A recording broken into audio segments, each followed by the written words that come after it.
السلام عليكم متتبعي قناه شهوات البركه للشيف ماريا.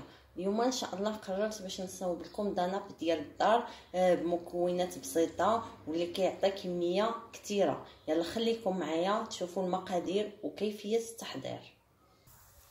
كنحتاجوا الوصفه ديالنا ان شاء الله باذن الله وحوله.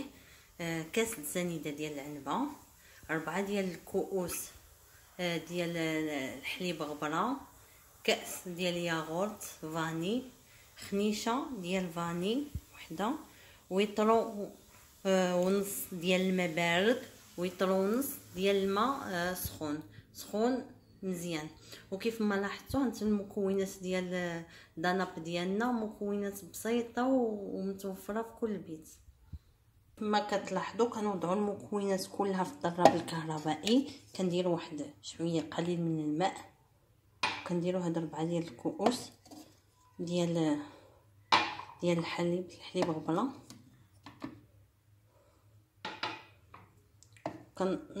كندوروهم في الخلاط الكهربائي حتى كينسجموا العناصر كامله.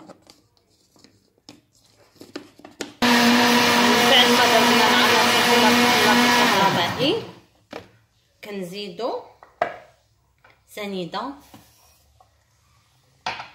ودانون ومعلقه ديال الفانيليا، حاول كنخلطوهم حتى كينسجموا العناصر مع بعضيها. ومن بعد كنجيبوا هذوك العناصر اللي طحناها وكنخويوه في القرعه هانتوما كيف ما لاحظتوا.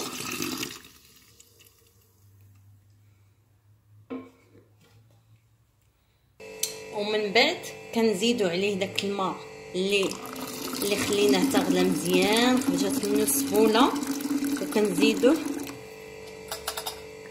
وكنزيدوه على باقي الخليط ديالنا.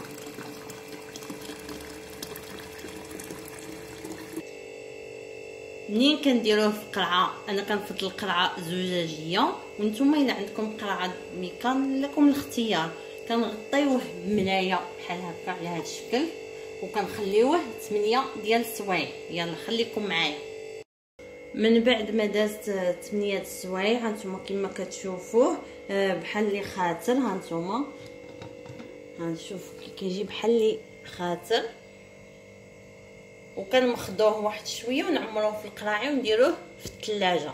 يلا خليكم معايا باش تشوفوا الطبق النهائي.